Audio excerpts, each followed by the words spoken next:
디모데후서 2장 15절 말씀으로 하나님께 인정받는 일꾼 2 제목으로 하나님 말씀을 함께 나누기 원합니다. 영어 단어 중에 star란 단어가 있습니다. 별이란 뜻이죠. 그런데 어떤 사람이 예를 들어서 TV에서 Today here in the studio we have the BTS, a true star of the stars. 우리 오늘 스튜디오에 스타 중의 스타인 BTS가 함께 하십니다. 이런 말을 할 때 여기서 스타란 인기 연예인이란 뜻입니다. 아니면 우리 집 아이가 학교에서 돌아와서 엄마한테 이렇게 말합니다. 엄마, 나 오늘 우리 반에서 스타 됐어요. 나 오늘 우리 반에서 스타 됐잖아. 이렇게 말할 때 스타는 연예인처럼 인기 있는 사람이 되었다. 그런 뜻이죠. 아니면 세 번째로 어떤 꼬마 아이가 아빠한테 Dad, what is the name of the star over there? 하늘을 바라보면서 저기 저 스타 이름이 뭔가요? 이렇게 물을 때 그때 스타는 우리가 알고 있는 별입니다. 사전을 찾아보면 a fixed luminous point in the night sky, 밤 하늘에 고정되어 있는 반짝이는 물체 remote incandescent body like the sun, 멀리 떨어져 있는 태양과 같은 그런 물체, 별이죠. 이거 제가 지금 말씀드렸던 대략 세 가지 정도 하나하나가 다 별, star 이란 단어의 용법이라고 말합니다. 용법, usage. 문맥에 따라서 똑같은 star, 별이란 단어를 쓰는데 의미가 여러 가지가 있는 거죠. 그래서 star 이란 한 단어의 아니면 어떤 표현의 한 가지 usage, 한 가지 용법만 알고 있는 사람은 혹은 부적절한 문맥에 부적절한 용법을 사용해서 대화할 때 의사소통이 불가능해지는 것을 볼 수가 있습니다. 예를 들어서 나 오늘 우리 반에서 스타 됐어요 엄마 할 때 네가 별이 됐다고? 이렇게 말을 하게 된다면 왜냐하면 그 사람의 머릿속에 스타라는 그냥 별, 루미너스 포인트, 반짝이는 물체라는 그 단어 한 가지 뜻밖에 없다면 두 사람의 대화가 불가능해지는 것을 알 수가 있죠. 자, 이 예를 제가 드린 이유는 이것 때문에 그렇습니다. 오늘 본문에서 너는 진리의 말씀을 바르게 나누어 내 자신을 하나님께 인정받은 자로 부끄러울 것이 없는 일꾼으로 나타내도록 연구하라 라는 이 말씀에서 어떻게 해야지 인정받은 자로 드러날 것인가 하는 것의 방법으로 하나를 제시를 합니다. 뭐냐면 진리의 말씀, 성경 말씀을 구약과 신약의 말씀을 바르게 나누어야 된다. 그 말을 하는 것입니다. 하나님께 인정받는 일꾼이 되려면 성경을 바르게 나눠야 된다. 그러시는 겁니다. 그러면 어떻게 해야 성경을 바르게 나누는 것인가? 오늘 그것에 대해서 알아보려고 하는데요. 오늘의 주제는요. 성경을 바르게 나눈다는 것은 성경에서 어떤 단어나 표현, expression의 용법들이 있는데 그 usage를 잘 파악하고 이해할 때 성경을 올바르게 나누게 되고 하나님에 대해서 오해하지 않게 되고 그렇게 된다 하는 것을 살펴보려고 합니다. 자, 그래서 오늘 몇 가지 사례를 가지고 이것에 대해서 좀 살펴보려고 하는데요. 오늘 그 디모데후서 2장 15절에서 말씀을 바르게 나누어라 라고 되어 있습니다. 이 단어가 orthotomeo 란 단어인데 지난 시간에 말씀드렸죠. 베들레헴, 이소트, 이런 사전들 사용하시면 알 수 있다고. 이 바르게 나눈다라는 단어의 뜻이요. cut a path in a straight direction. 아주 똑바른 방향으로 길을 만들다. 혹은 cut straight. 아주 똑바로 자르다. 혹은 to guide the word of truth along a straight path. 이 쫙 straight path, 하나님께서 쫙 선을 그어 놓으신 그 straight path, 직선의 그 똑바른 path, 길이 있는데 그 길을 따라서 잘 자른다. 그 길을 따라서 잘 가이드한다. Without being turned aside by wordy debates or impious talk. 길이 쫙 나 있는데 그 길을 쪽바로 쫙 따라가는 거. 그게 바르게 나누는 건데 자꾸 옆으로 한쪽으로 치우쳐서 wordy debates. 별로 중요하지 않은 어떤 이 이론을 가지고 굉장히 막 말싸움을 한다든지 혹은 impious talk. 아주 불경건한 그런 말을 막 서로 막 하게 되는 거. 그런 거로 옆으로 빠지지 않고 하나님이 잘라놓으신, 하나님께서 내어놓으신 그 길을 똑바로 잘 따라가는 것. 그게 성경을 바르게 나누는 것이다. 그렇게 오늘 하나님께서는 우리에게 말씀을 해주십니다. 그래서 너는 진리의 말씀을 바르게 나누라는 말은 네 마음대로 네가 보기에 이런 거네 라고 하는 너의 판단을 온전히 신뢰하기보다 성경에 나타나 있는 그 단어의 용법. 사도 바울은 성령님께서는 사도 바울을 사용하셔서 이 단어를 기록하셨는데 이 단어의 뜻이 어떤 뜻인지를 성경을 한 글자 한 글자 한 단어 한 단어 그리고 문맥을 주의해서 잘 살펴보아서 옆으로 치우치지 않고 그 길을 따라가는 것. 그게 진리의 말씀을 바르게 나눈다는 뜻입니다. 그러니 바르게 나누려면 하나님 말씀에 대한 두려움을 가진 사람이 바르게 나누게 되겠죠. 하나님 말씀을 사랑하는 사람이 바르게 나누게 되겠죠.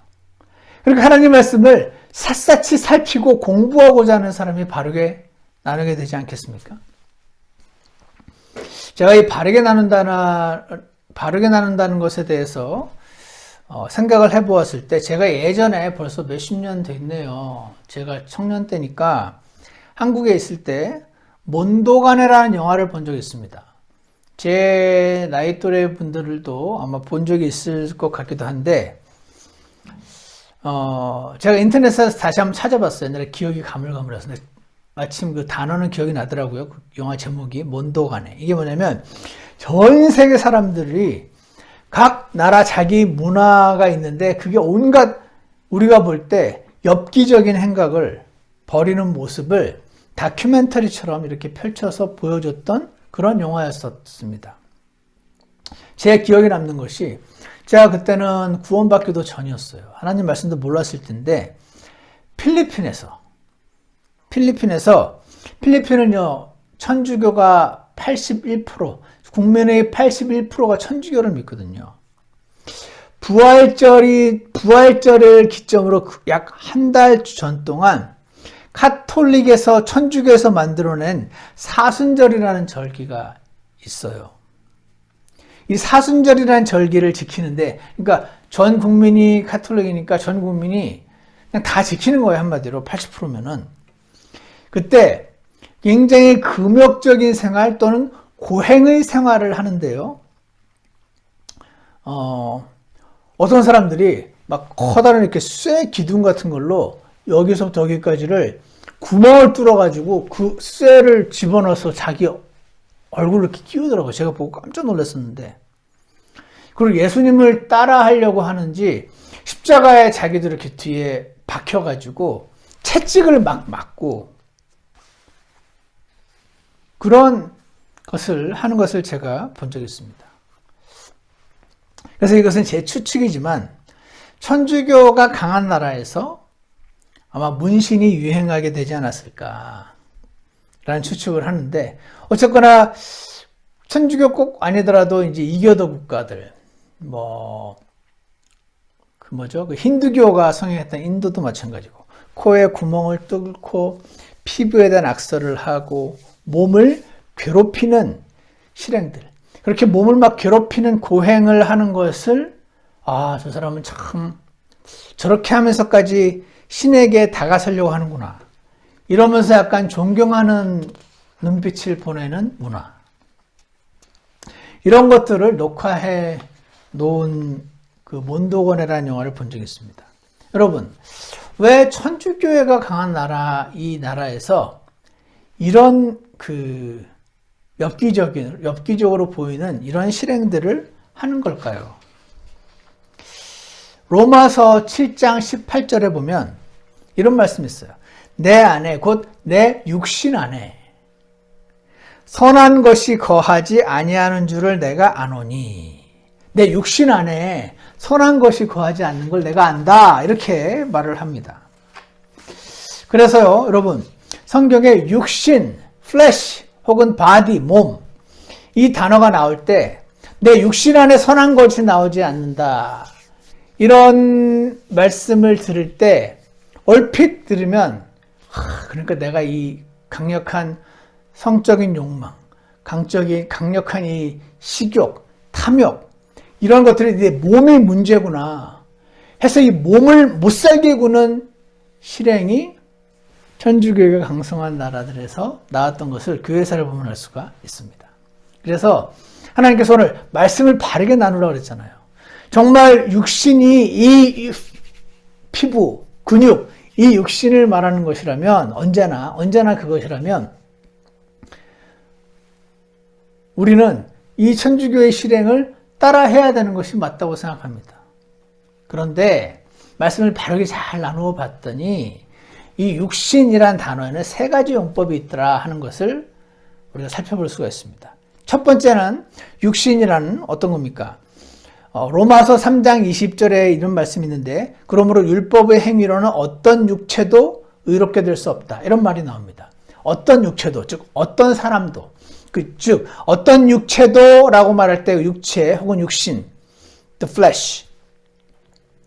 이것은 첫 번째로 사람이란 뜻입니다. 어떤 육체도 자기 행위로 의롭게 될 수 없단 말은 어떤 사람도 라는 것이죠. 첫 번째 육신의 용법은 사람, humanity입니다. 두 번째, 누가복음 24장 39절에 보면 예수님이 부활하신 다음에 이렇게 말씀하세요. 내 손과 내 발을 보라. 바로 나니라. 나를 만지고 또 보아라. 영은 살과 뼈가 없으되 너희가 보는 바와 같이 나는 있느니라. 영은 살과 뼈가 flesh와 bones 없다. 하지만 나는 있다. flesh도 있고 즉 뭡니까? flesh의 두 번째 용법은 human body입니다. 즉 muscle, 근육이나 skin, 피부를 가리킵니다. 그죠? 세 번째가 중요한데요. 다 같이 로마서 7장을 한번 펴주시기 바랍니다. 로마서 7장을 보면은요, 세 번째 플래시의 용법이 나와 있는 것을 보게 되는데 18절에 이런 말씀이 있습니다. 자, 여기서 내 안에 곧 내 육신 안에 선한 것이 거하지 아니하는 줄을 내가 아노니 원함은 내게 있으나 선한 그것을 어떻게 행할지는 내가 찾지 못하노라 라는 말씀이 있고요. 바로 뒤에 로마서 8장 13절에 너희가 육신을 따라 살면 죽을 것이로되 성령을 통해 몸의 행실을 죽이면 살리라 라는 말씀이 나와 있습니다. 세 번째로 로마서 6장, 7장, 8장 전체를 고려해 보았더니 이런 뜻이 있습니다. 플래시의 세 번째 용법은요. Man's sinful disposition. 사람의 죄악된 disposition. 성품. 예를 들어서 엄마가 숙제해 그러면 딱 숙제하기 싫어지는 그 sinful disposition. 어른들 보면 인사하지 않는데 여전히 계속 인사가 잘 안 되는 그 sinful disposition. 그 sinful disposition 혹은 잔 위트머라는 신학자는 제가 생각할 땐 더 정확하게 표현을 했다고 생각하는데 이렇게 써 있습니다. The vehicle이 어떤 도구란 뜻이죠. The vehicle by which one's sin nature expresses itself. 이게 무슨 말입니까?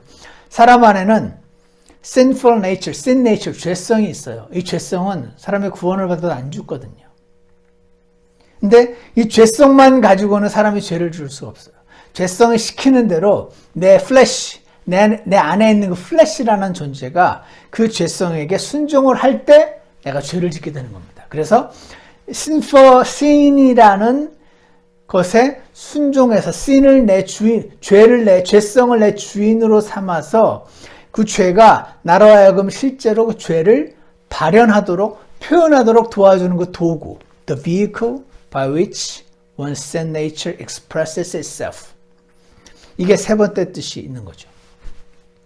그래서 아까 말한 것처럼 스타하면 연예인처럼 인기 있는 사람, 아니면 진짜 하늘에 있는 별, 이렇게 똑같은 star라는 단어를 썼을 때 용법이 있어서 여기 이 문맥에서는 어떤 용법인가 하는 것을 살펴보지 않으면 똑같은 star라는 단어를 써도 서로 간에 대화가 안 되는 것처럼 이 flesh 이것도요 어떤 경우에는 여기 보니까 문맥에서 여기 사람이라는 뜻이네. 여기서는 이 피부와 이런 사람의 휴먼 바디를 말하네. 여기서는 그 man's sinful disposition, 사람의 죄악된 성품, 요걸 말하는 거구나. 그래서 육신이란 이렇게 대략 세 가지 정도, 학자에 따라 더 나누기도 하지만 약 이렇게 나누어지는구나. 여러 가지 용법이 있구나. 지금 이 문맥에서 이거를 말하는구나. 이거를 우리가 해야 된다. 이해해야 된다. 이거를 아까 마치 엄마 나 오늘 학교에서 스타 됐어 할 때 너 무슨 별이 됐는데 뭐 비너스가 됐어?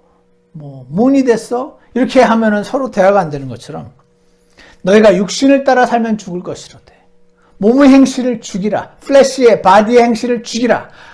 이렇게 구멍을 뚫어가지고 막 나를 괴롭히고 이렇게 고용하는 것이구나. 이렇게 생각을 한 사람들은 지금 성경은 sinful disposition을 의미하는 flesh를 사용했는데 그 바디, 머슬, 스킨을 의미하는 flesh인 줄 이해하면 이게 하나님은 이런 뜻으로 사용하셨는데 이런 실행이 나오는 것입니다. 이해가시죠? 그래서 천주교 안에 유난히 고행과 괴롭힘이 나오고요.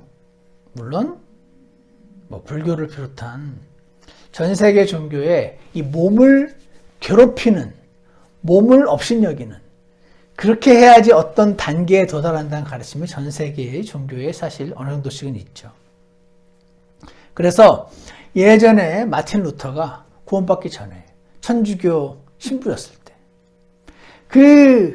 그 성당의 그 계단, 수십 계단에 그걸 무릎으로 기어 올랐잖아요. 그 계단에 그 깨진 유리 조각, 병 조각 그 있어서 그 무릎으로 기어 올라갈 때 그 피가 나고 이렇게 해서 이 육신을 몸의 행실을 죽여야 산다 그랬으니까 이렇게 해야 사람이 구원을 받는구나 라는 이 지금 보면은 우스꽝스러운 가르침이 이 성경의 용법을 잘못 이해할 때, 즉 성경을 바르게 나누지 않아서 초래된 것임을 알 때 이것이 참 무서운 것이기도 하고 적은 것이 아니다 하는 것을 느낄 수가 있게 됩니다. 자, 그러면요. 그렇구나. 육신에는 저런 용법이 있구나. 근데 지금 저걸 목사님이 저렇게 얘기를 해주니까 알지. 내가 성경을 보면서 어떻게 알 수 있지? 하는 질문이 나오실 겁니다. 아주 좋은 질문입니다. 그러면 어떻게 해야 내가 성경의 용법을 잘 배울 수가 있나? 어떻게 해야 올바르게 성경을 나눌 수 있는가? 제가 4단계를 나눠봤습니다. 어떻게 하면 되냐면요. 1단계. 일단은 내가 아는 뜻으로 이해하는 수밖에 없어요. 육신 하면 육신이지. 이렇게 이해하는 수밖에 없어요. 그러니까 육신 안에 선한 것이 거하지 않는다고? 그러면 내가 육신이 정말 선하지 않는 건가? 그러고 보니까 그런 말도 일면 맞는 것 같은데, 이렇게 이해할 수밖에 없습니다. 어떤 분한테는, 나는 아닌 것 같은데. 일단, 육신이란 단어를 내가 아는 뜻으로 이해하는 수밖에 없어요. 물론 궁금하신 분은 사전을 찾아볼 수도 있겠지만, 아니면 더 성경사전, 바이블 인사이클로피디아 이걸 찾아보면 더 도움을 받으시겠지만, 보통은 우리 성경 읽기, 성경 일독하는 것도 시간이 없는데 언제 그거를 또 찾아서 보시겠어요. 그러니까 1번, 일단은 내가 아는 뜻으로 그냥 이해하는 수밖에 없어요. 2번, 2단계. 근데 그러면은 이상한 느낌이 들 때가 있을 겁니다. 그걸 캐치하십시오. 이상한데 하고 그냥 넘어가지 마시고, 이거 좀 이상한데? 라고 캐치하시기 바랍니다. 그리고 그거를 노트에 적어 놓으십시오. 다시 1단계는 내가 일단 아는 뜻으로 이해하는 수밖에 없어요. 넘어가는 거죠. 그러면서도 이상한 느낌이 들 때, 이상해. 육신 안에 선한 것이 거하지 않는다고. 정말 육신을 괴롭히는 게 잘하는 걸까? 이상한 느낌이 드는데? 이거 이상하다 하고, 여기서 말하는 육신이 나는 뭔지 무슨 뜻인지 잘 모르겠다라고 노트에 적어 놓는 사람들이 있습니다. 여러분이 그런 사람이 되시기 바랍니다. 노트 말고 어떤 분은 스마트폰도 있죠. 거기다 적어 놓으셔도 돼요. 자, 적어 놓는다. 세 번째. 그러면서 계속해서 말씀을 읽어 나갈 때 어떻게? 기도하면서 주님 제 눈을 열어주십시오. 제가 궁금한 것들을 깨달을 수 있게 도와주십시오. 이렇게 기도하면서 말씀을 읽어 나갈 때요, 성령님께서 성경의 다른 곳을 보면서 해답을 얻게 해주실 때가 있습니다. 그런 방식으로 용법을 파악하는 거죠. 마지막으로 네 번째, 당신의 지역교회의 목사님께 물어보십시오. 그래서 하나님께서 여러분께 교회를 주신 겁니다. 하나님께서 여러분을 구원하시고 진리의 말씀을 주셨잖아요. 근데 그건 다 된 것 같은데 또 하나 더 주셨어요. 진리의 영, 성령님을 주셨죠. 그럼 내 안에 진리의 영도 있고 진리의 말씀도 있으니까 나는 다 이해할 수 있나? 그렇지가 않을 때가 많이 있는 거죠. 그래서 하나님께서 뭘 주셨죠? 진리의 기둥과 터, 교회를 주신 것입니다. 그리고 그 교회에 목사 겸 교사라는 선물을 주셨습니다. 여러분 지역교회 목사님은 여러분의 선물입니다. 여러분 제가 선물인 것입니다. 선물을 잘 활용을 하시기 바랍니다. 예전에 저희 교회에 지금도 있는지 모르겠는데 서울침례신학대학이라고 하는 그 신학대학교를 다니던 20대 청년이 있었어요. 근데 그 형제가 그 침신대를 1년인가 2년인가 다니다가 나왔어요.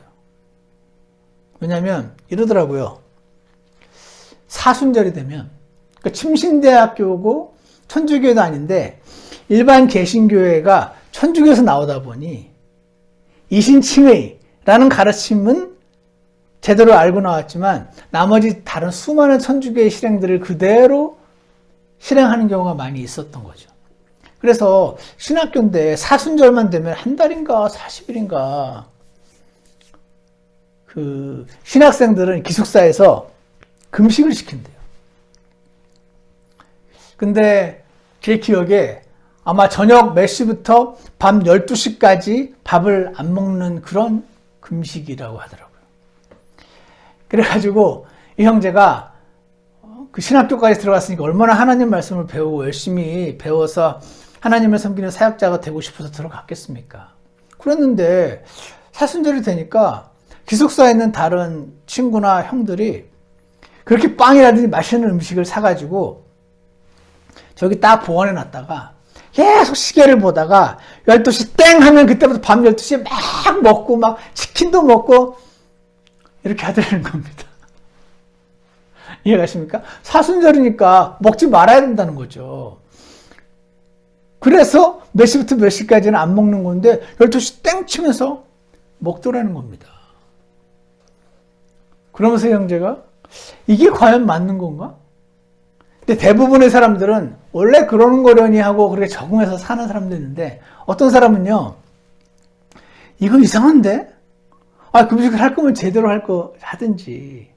이게 뭐야, 11시 59분에 먹으면 죄고, 12시 1분에 먹으면 되는 거야? 이건 이상하잖아. 이상한 걸 느끼는 사람이 되어야 하는 겁니다.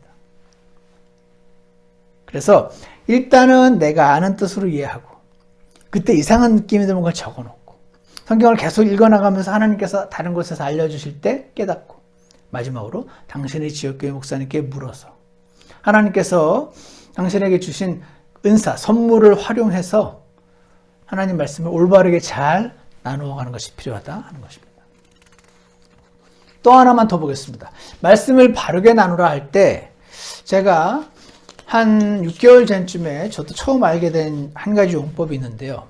뭐냐면 사랑과 미움, 사랑한다, 미워한다, 혹은 이제 내가 원한다, 원하지 않는다, 사랑과 미움 혹은 원함과 원하지 않음에 있어서 성경에서의 용법이 있어요. 우리가 알고 있는 그 사랑과 미움과 좀 다른 거죠. 제게 한 자매님이 질문을 해오셨어요. 요즘 열심히 성경을 읽으시면서 이건 너무 이상하다는 거예요. 그래서 이 자매님이 열심히 읽고 자기가 이해하는 뜻으로 이해하지만 이상한 것들은 공책에 깨알같이 적어가지고 저한테 이제 물어오시는 거예요. 그러면서 로마서 9장 여러분 한번 펴주시기 바랍니다. 로마서 9장에 이런 말씀이 있어요.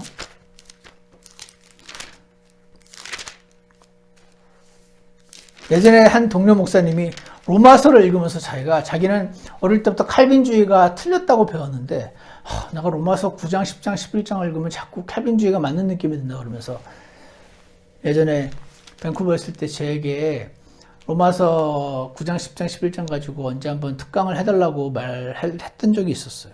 그때 왜 그러냐면 로마서 9장 11절을 한번 보세요. 이 자매님이 질문해 왔던 것과 같은데 11절에 보면 이런 말씀이 있어요.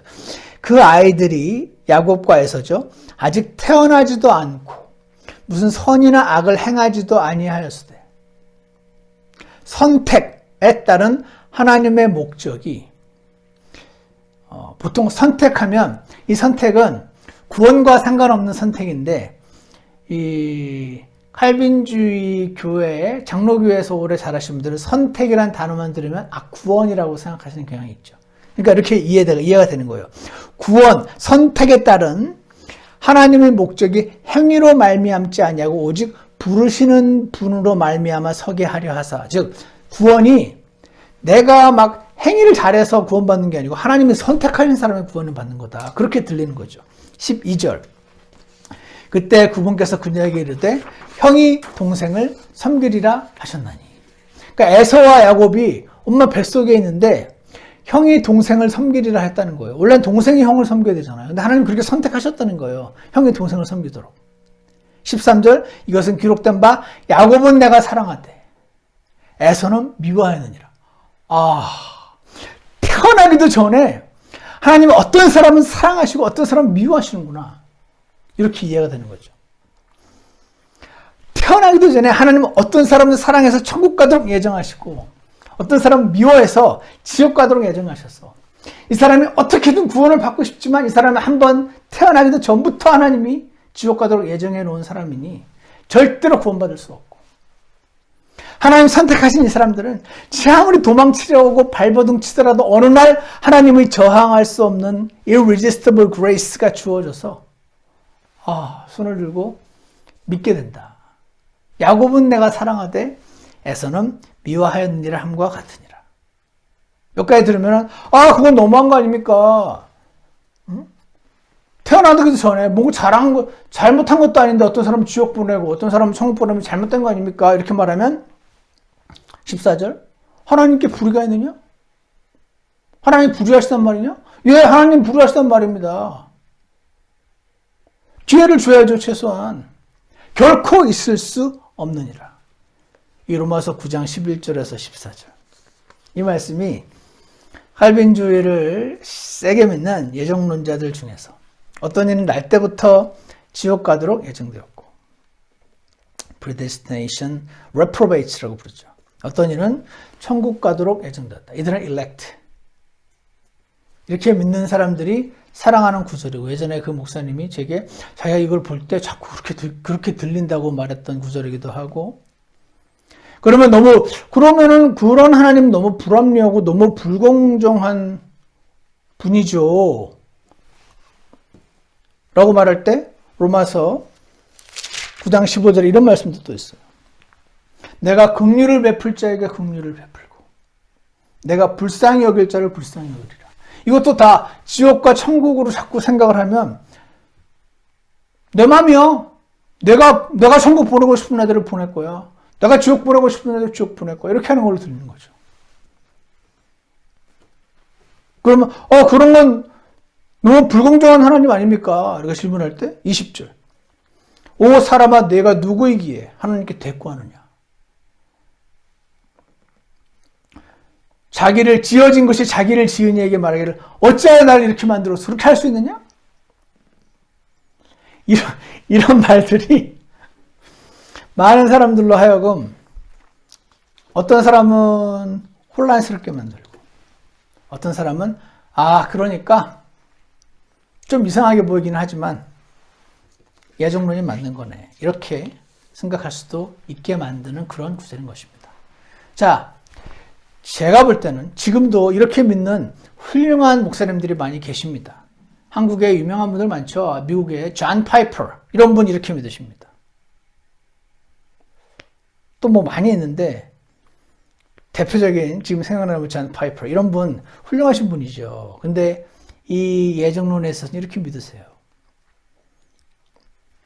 자, 여기서 제가 생각할 때는 제가 믿기로는 이분들이 칼빈이 천재이긴 해요. 칼빈이라는 사람이 천재예요. 그 사람이 쓴 기독교 강연할 때 20대 썼어요. 20대. 25, 6세, 7세.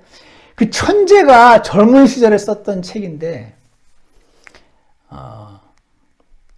자, 뭐가 있냐면요. 이렇게 되는 거죠. 여러분이 이 성경 구절을 읽었어요. 야곱은 내가 사랑하되 에서는 미워하느니라. 그럼 어떻게 할 수가 없잖아요. 내가 사랑하고 미워했다고 그러시네. 사랑과 미움이라는 단어 용법을 내가 잘 성경을 살펴보고 잘 모르는 상태에서는 그럼 하나님은 태어나기 전부터 어떤 사람은 사랑하시고 어떤 사람은 미워하시는 분이네. 그럼 예정하신 거네. 야곱은 천국 가도록 에서는 지옥 가도록. 이렇게 이해하고 넘어갈 수밖에 없겠죠. 근데 2번 이상한 느낌이 들죠. 이건 내가 아는 공정하신 하나님과는 좀 다른데? 그 노트에 적는 겁니다. 세 번째, 오늘 제가 설명하려는 건데 성경에 이런 게 있어요. Hebraistic manner of speaking. 한 신학자가 이렇게 표현합니다. We should understand the expression of Jesus as a Hebraistic manner of speaking. 유대인들이 예수님이 유대인이시잖아요. Hebraistic, 그 히브리 방식의 manner of speaking. 그 말씀하시는 방식이 있다. 우리랑 좀 다르다. 그러면서 in which 어떤 방식으로 하냐면 one of the two alternatives 두고 사랑한다, 미워한다. 이게 is negated. 내가 사랑하고 내가 미워한다, 사랑하지 않는다 이런 식으로 negated 될 때 but not negated absolutely. 절대적으로 미워한다, 절대적으로 사랑한다 그런 게 아니고 상대적인 뜻이다 그 뜻입니다. It is negated for comparison. 그러니까 이 비교를 위해서 이것보다 이게 더 낫다, 이게보다 이게 더 맞는 거다라는 의미로 한다는 뜻이죠. With another alternative given more emphasis. 그래서 내가 더 강조하고 싶을 때 이런 식으로 한다. Or importance. 이게 더 중요할 때. 그래서 예를 들어서 이런 게 있습니다. 호세아서 6장 6절에 나는 긍휼을 원하고 호세아서 6장 6절 하나님이 나는 긍휼을 원하고 희생물을 원치 아니하며 그런 말씀이 나와요. 근데 이거는 긍휼을 원하시고 하나님은 희생제물을 원치 않으시는구나 이렇게 이해할 수 있어요. 근데 이거는요. 레위기 수많은 말씀들이 하나님께서 그 희생제물을 어떻게 드릴지를 기록해 놓으시고 창세기 8장에 보시면 노아가 재물 위에다가 번제 제단 위에다가 번제 헌물을 드렸더니 창세기 8장 21절에 주께서 향기로운 냄새를 맡으시고 재물을 기뻐하셨어요. 그러니까 재물을 드리라고 하시죠. 중요한 거니까. 중요해요. 근데 호세아서 6장 6절에 너희는 긍휼을 원하고 희생물을 원치 않는다. 희생물을 드리는 게 아니야. 희생물은 죄야. 그 뜻이 아니라는 겁니다. 희생물보다 긍휼이 더 중요하다는 뜻이라는 겁니다. negate it, not negate it absolutely. 이거는 절대로 하지 말라는 뜻이 아니고 이 두 개가 있으면 이게 더 중요하다는 뜻입니다. 긍휼을 서로 간에 베풀면서 희생물도 드려야지. 긍휼은 안 하고 희생물만 드리는 건 잘못된 거다. 이 뜻을 하나님이 강조하시는 Hebraistic manner of speaking으로 나는 긍휼을 원하고 희생물을 원치 않는다. 이렇게 표현했던 것이죠. 이해가십니까? 이런 의미로 볼 때 마태복음 10장 34절을 이해할 수가 있어요. 거기에 뭐라고 되냐면 내가 땅에 화평을 보내러 온 줄로 생각하지 마라. 나는 화평이 아니라 검을 보내러 왔노라. 사람이 자기 아버지를, 딸이 자기 어머니를, 며느리가 자기 시어머니를 대적하여 불화하게 하려고 내가 왔나니. 아이고, 예수님 믿으면 온 가족이 절단 나겠네. 이렇게 오해할 수 있는 구절 아닙니까? 며느리가 시어머니랑 싸우게 하려고 오셨대요. 딸이 자기 어머니랑 싸우게 하시려고. 이게 무슨, 아내가 남편과 싸우게 하려고 오셨대요. 아내가 남편을 미워하게 하려고 오셨다는 거예요. 이게 무슨 말이에요? 아까 말했잖아요. Not negated absolutely. 이게 뭐냐면 하나님을 남편보다 더 사랑하지 마라. 아니. 남편을 하나님보다 더 사랑하지 마라. 하나님을 사랑하는 게 더 우선이다. 이 뜻을 말씀하신 건데 불화하게 하려 왔다. 사랑하게 하려 왔다. 이런 식의 표현을 하신 겁니다. 당연히 예수님께서는 로마서 5장에서 우리가 믿음으로 얻게 되어 하나님과의 화평을 누리는도다. 화평을 주시려고 오신 분 맞아요. 근데 화평이 아니라 검을 보내러 왔다. 에베소서 5장에서도 아내들아 남편들에게 순종하라. 남편들 아내를 사랑하라. 사랑하게 원하시는 거거든요. 근데 예수님이 나타나셨을 때 예수님보다 아내를 더 사랑하지는 마라. 이렇게 말씀하시는 거죠. 예수님은 하라고 하시고 아내는 반대하면 예수님을 따라라.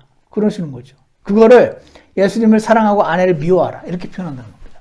미워하라는 건 진짜 미워하라는 게 아니고 하나님보다 예수님보다 더 사랑하면 안 된다라는 comparison. 상대적인 의미라는 그런 뜻이죠. 이해가시죠? 그래서 아까 말한 것처럼 내가 야곱은 사랑하되 에서는 미워했다. 그리고 형이 동생을 섬기리라. 이 말씀을요. 여러분 실제로 성경을 보면요. 형이 에서가 실제로 동생을 섬긴 적이 없어요. 에서라는 형이 실제로 동생을 섬긴 적이 없단 말이에요. 형이 동생을 섬기리라 했는데 실제로 형이 동생을 섬긴 기록이 없어요. 그러면 하나님 말씀이 잘못된 걸까요? 그럴 수도 있고 두 번째 옵션은 뭐냐면 이게 에서라고 표현되지만 사실은 에서의 후예들, 에돔 민족을 말하죠. 야곱이라고 했지만 야곱의 민족, 야곱의 후예들, 이스라엘 민족을 말하는 거죠. 그래서 성경 사무엘상 14장 47절, 사무엘하 8장 14절, 열왕기상 11장 15절 등등등에 보면 에돔 민족이 이스라엘 민족을 섬기는 게 나옵니다. 즉 용법을 볼 때 야곱 에서라고 나와 있지만 개인을 미워해서 개인을 지옥 가게 하고 천국 가게 하는 게 아니고 지금 이게 구원, 천국 지옥 말고 한 민족이 다른 민족을 섬기는 거 관련된 말씀이구나 하는 걸 하나 알 수 있고 또 하나 내가 누구는 사랑했고 누구는 미워할 때 모든 게 구원, 천국과 지옥을 가리키는 게 아니다 하는 걸 또 이해하셔야 돼요. 그래서 이분이 이렇게 표현하십니다. God's love for Jacob was revealed in his choice of Jacob for the line of promise. 뭡니까?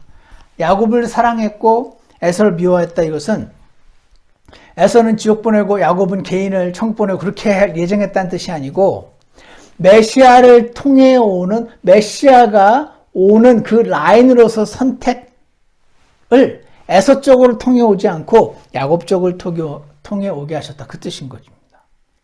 그래서 hatred, 에서를 미워했다라는 이 뜻은 hatred in this sense is not absolute but relative to a higher choice of line of Messiah. 메시아 라인을 선택했다는 것입니다. 아브라함을 택했다는 건 아브라함만 구원받게 천국 가겠다는 뜻이 아니고 모든 사람들 중에서 아브라함을 그 예수님이 오시게 하는 라인으로 선택했다는 뜻이죠. 그래서 그럴 때 사람들을 미워하고 아브라함을 사랑하셨다 이렇게 표현할 수 있는 겁니다.